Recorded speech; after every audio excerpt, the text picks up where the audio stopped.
À Montréal, il y a un projet qui est en train de tout changer. Son nom, le REM. Ça, c'est pour Réseau Express Métropolitain. C'est en fait le plus gros projet de transport en commun au Québec depuis un demi-siècle. Mais attention, c'est pas juste un train, non, non. C'est un pari immense sur le futur de la métropole. Et voilà à quoi ça ressemble. Ce train-là, tout moderne, qui se promène un peu partout, c'est l'image même de ce fameux pari de plusieurs milliards de dollars. L'objectif, c'est pas juste de couper les temps de transport, là. C'est beaucoup plus grand que ça.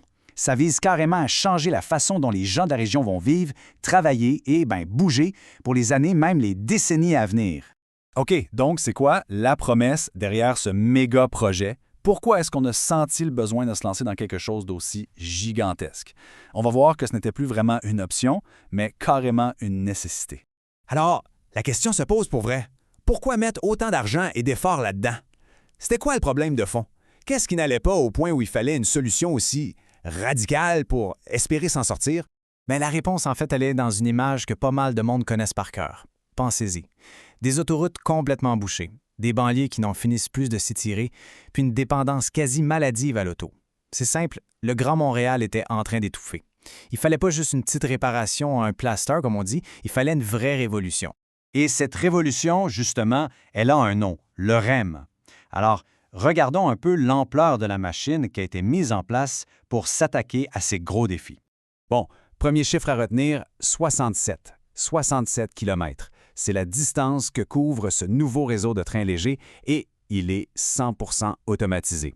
Pour mettre ça en perspective, là, c'est presque comme si on avait doublé la longueur totale du métro de Montréal, le métro qu'on a mis plus de 50 ans à construire, et là, on fait ça en un seul projet.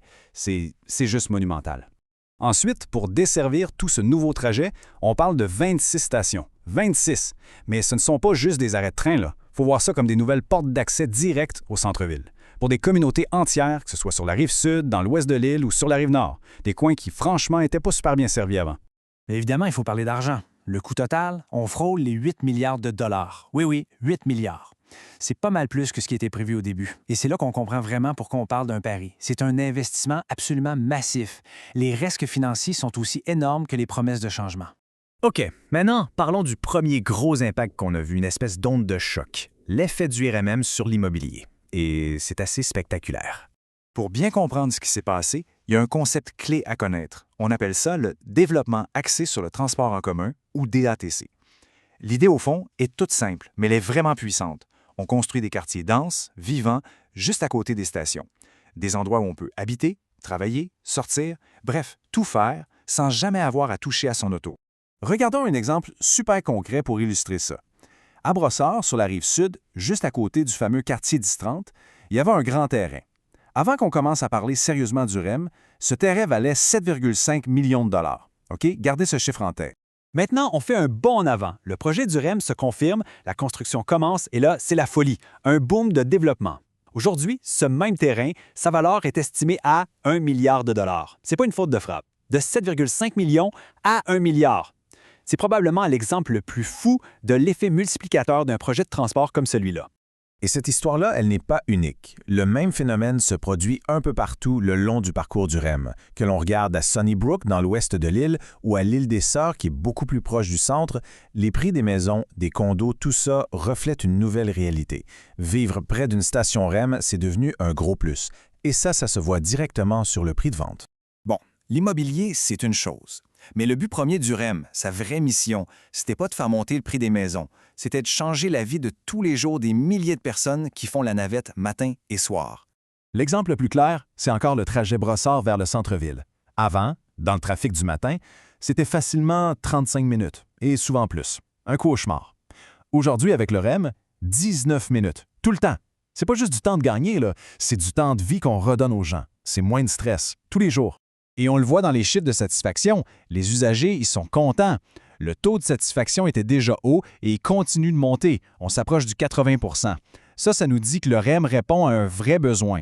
Même s'il y a eu quelques petits pépins au début, ce qui est normal, les gens ont vraiment adopté cette nouvelle option pour se déplacer. OK, un point super important à comprendre. Le REM, c'est pas juste une ligne de train isolée. Il faut vraiment le voir comme la nouvelle colonne vertébrale de tout le réseau de transport de la région. Un réseau qui est maintenant beaucoup plus grand et surtout beaucoup plus connecté. D'ailleurs, il y a une question qui revient tout le temps. Est-ce que le REM va remplacer les anciens trains de banlieue comme celui de Vaudreuil-Hudson? La réponse est non, un gros non. Le REM ne remplace pas, il s'ajoute. Il vient compléter et même améliorer ce qui existait déjà. Le mot d'ordre ici, c'est intégration. Le trajet typique maintenant, ça ressemble à ça. On prend l'autobus de son quartier, dont le trajet a été repensé pour se rendre directement à une station du REM. De là, on saute dans le REM et on arrive au centre-ville beaucoup plus vite qu'avant. C'est un système où tout se connecte, tout s'alimente. C'est ça la force d'un vrai réseau. Pour finir, il y a une citation d'un urbaniste montréalais qui résume vraiment bien toute l'idée. Il dit « Le REM, ce n'est pas juste une ligne de train, c'est un signal psychologique que le transport en commun peut fonctionner. » Et c'est exactement ça. Au-delà du béton et des rails, le REM, c'est un peu un symbole d'espoir. La preuve qu'une grande ville peut oser, peut se réinventer. On dirait bien que le gros pari de Montréal est en train de porter fruit. Mais la vraie question, c'est de savoir ce qui s'en vient. Parce que ce n'est que le début. Comment est-ce que cette révolution va continuer de transformer le Montréal de demain?